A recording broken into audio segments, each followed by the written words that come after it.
Halo semuanya, selamat datang di ulasan kita kali ini. Hari ini kita bakal membedah sebuah kisah nyata yang benar-benar luar biasa dari tahun 1892. Kita akan melihat gimana sebuah peristiwa kecil yang mungkin kelihatannya sepele banget, ternyata bisa menciptakan efek domino yang begitu besar sampai-sampai mampu mengubah jalannya sejarah dunia. Coba bayangin sebentar, pernah nggak sih satu tindakan kebaikan kecil mengubah sejarah dunia? Nah, ini bukan cuma pertanyaan retoris buat bikin kalian mikir ya. Ini justru jadi inti dari cerita epik yang bakal kita kupas habis-habisan. Tapi, sebelum kita ngelihat dampaknya yang masif secara global, yuk kita mundur dulu ke sebuah momen yang sangat sulit di Universitas Stanford. Oke, kita masuk ke bagian pertama krisis mahasiswa Stanford di tahun 1892. Jadi ceritanya begini. Waktu itu ada seorang mahasiswa muda, umurnya baru 18 tahun, tapi dia harus berjuang mati-matian cuma buat bisa bayar uang kuliah. Mahasiswa ini tuh yatim piatu, nggak punya keluarga buat dimintain tolong, dan dia benar-benar lagi kepepet banget. Didorong rasa putus asa, dia dan sahabatnya dapat ide yang brilian, tapi jujur aja, beresiko banget. Mereka nekat bikin konser musik di kampus buat cari dana, dan nggak tanggung-tanggung, mereka berencana ngundang pianis legendaris yang lagi terkenal banget saat itu, Ignacy J. Paderewski. Tapi, ya namanya juga ngundang bintang besar, pasti ada harganya dong. Manajer sang pianis minta bayaran sebesar $2.000. Buat ukuran sekarang aja itu lumayan, apalagi di tahun 1892, itu jumlah yang benar-benar gila dan pasti bikin merinding dua anak muda yang lagi bokek ini. Tapi demi pendidikan, mereka hajar aja. Kesepakatan dibuat dan mereka kerja siang malam buat nyuksesin acara itu. Sayangnya, pas hari H tiba, realita menghantam mereka keras banget. Total penjualan tiket secara keseluruhan cuma dapat $1.600. Aduh, bisa ngebayangin gak sih hancurnya perasaan mereka? Target mereka meleset, dan mereka sadar betul ada konsekuensi berat yang udah nungguin di depan mata. Lalu, gimana kelanjutannya? Kita masuk ke bagian 2, kebaikan sang pianis. Disinilah situasinya jadi makin tegang.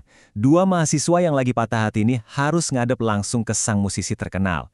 Tapi, coba perhatiin deh kejujuran mereka. Mereka nggak kabur. Pertama, mereka serahin semua uang tunai $1.600 hasil tiket itu. Kedua, mereka ngasih selembar cek buat nutupin kekurangan $400-nya. Dan ketiga, mereka janji bakal lunasin cek itu secepat yang mereka bisa. Ini benar-benar usaha luar biasa dari anak muda yang lo tanggung jawab sama janji mereka. Pas denger penjelasan itu, sang maestro, Paderewski, ngeliatin mereka berdua, terus bilang, "Tidak, aku tidak dapat menerima ini." Wah, bayangin ketegangan di ruangan itu, jantung mereka pasti udah mau copot rasanya. Mereka pasti mikir, waduh, habis nih kita, bakal dimarahin atau malah dituntut ke pengadilan. Tapi ternyata, apa yang dilakuin Paderewski benar-benar di luar nalar. Dia malah ngerobek cek itu di depan mereka. Nggak berhenti sampai di situ, dia balikin uang $1.600 tadi dan maksa mereka buat pakai uangnya buat bayar kuliah. Dan puncaknya, dia tetap main di konser itu tanpa dibayar sepeser pun. Gila kan? Buat Paderewski, mungkin itu cuma tindakan kecil. Tapi buat sejarah, itu buktiin kalau dia bukan cuma musisi hebat, tapi manusia dengan hati yang luar biasa luas. Nah, mari kita bergerak maju ke bagian 3. Bencana kelaparan di Perang Dunia. Skala cerita ini bakal berubah drastis nih. Tahun-tahun berlalu dengan cepat dari tahun 1892 tadi, dan kita sampai di masa meletusnya Perang Dunia Pertama.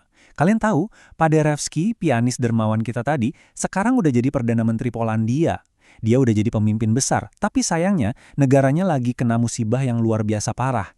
Ada lebih dari 1,5 juta rakyatnya yang terancam mati kelaparan, sementara kas negaranya bener-bener kosong melompong. Nggak ada uang sama sekali buat beli makanan. Coba deh rasain kontrasnya, dulu dia cuma ngadepin masalah uang kuliah dua mahasiswa, sekarang nyawa jutaan orang ada di pundaknya. Karena udah benar-benar putus asa dan nggak tahu lagi harus cari bantuan kemana, Perdana Menteri Paderewski akhirnya memohon bantuan ke Administrasi Makanan dan Bantuan Amerika Serikat. Dan ini membawa kita ke bagian 4, sebuah balasan budi. Di sini kita bakal lihat takdir berputar dengan cara yang menakjubkan. Untungnya, Amerika Serikat ngerespon dengan sangat cepat. Presiden AS saat itu langsung nyetujuin permohonan tersebut. Ribuan ton makanan langsung dikirim kilat ke rakyat Polandia. Dan berkat tindakan sigap ini, bencana kemanusiaan yang supermasif berhasil dicegah dan 1,5 juta nyawa sukses terselamatkan. Lega luar biasa, Pasti, saking bersyukurnya, Perdana Menteri Paderewski ngerasa kalau ngirim surat ucapan terima kasih aja tuh nggak cukup. Dia mutusin buat terbang dan nemuin Presiden AS secara langsung buat ngucapin terima kasih atas bantuan penyelamat itu. Dan pertemuan dua tokoh besar inilah yang bakal jadi klimaks cerita kita. Waktu Paderewski lagi ngucapin rasa terima kasihnya yang mendalam, sang Presiden AS, yang ternyata adalah Herbert Hoover, menyela dengan senyum lembut dan bilang, "Anda tidak perlu berterima kasih kepada saya, Pak Perdana Menteri. Anda mungkin sudah lupa, tetapi saya tidak akan pernah melupakannya. Bertahun-tahun yang lalu, Anda membantu biaya kuliah 2 mahasiswa muda di Universitas Stanford. Saya adalah salah satu dari mereka." Wow, merinding nggak sih dengernya? Ini benar-benar nunjukin kejutan sejarah yang luar biasa. Kebaikan kecil seorang musisi berbalik nyelamatin seluruh bangsanya puluhan tahun kemudian. Terakhir kita masuk ke bagian 5, pesan moral kehidupan dari kisah luar biasa ini.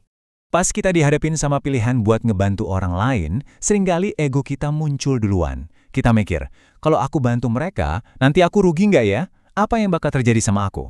Tapi orang yang benar-benar bijak justru mikirnya dibalik. Kalau aku nggak bantu mereka, apa yang bakal terjadi sama mereka? Kepedulian sejati itu ngubah fokus kita. Dari takut rugi sendiri, jadi peduli sama penderitaan orang lain. Pesan dari ulasan ini benar-benar sesimpel tindakannya Paderewski. Just do it. Lakuin aja. Orang baik itu ngelakuin hal yang benar murni karena itu hal yang emang harus dilakuin. Nggak pakai acara hitung-hitungan atau ngarep dibales. Alam semesta tuh punya caranya sendiri yang super misterius buat nerusin kebaikan kita. Paderewski jelas nggak pernah mikir kalau mahasiswa miskin yang dia tolong itu bakal jadi pahlawan negaranya nanti. Dia bantu ya cuma karena nuraninya bilang begitu. Nah, sebelum kita selesai, aku mau ninggalin satu pertanyaan buat kalian semua. Kebaikan kecil apa yang bakal kalian lakuin hari ini? Karena seperti yang baru aja kita pelajarin, kita nggak akan pernah tahu seberapa jauh ombak dari satu kebaikan kecil kita bakal mengalir. Siapa tahu kan, tindakan sepele kalian hari ini bisa mengubah dunia seseorang selamanya, atau bahkan mengubah sejarah dunia itu sendiri. Teruslah tebar kebaikan, dan sampai jumpa di ulasan seru kita selanjutnya.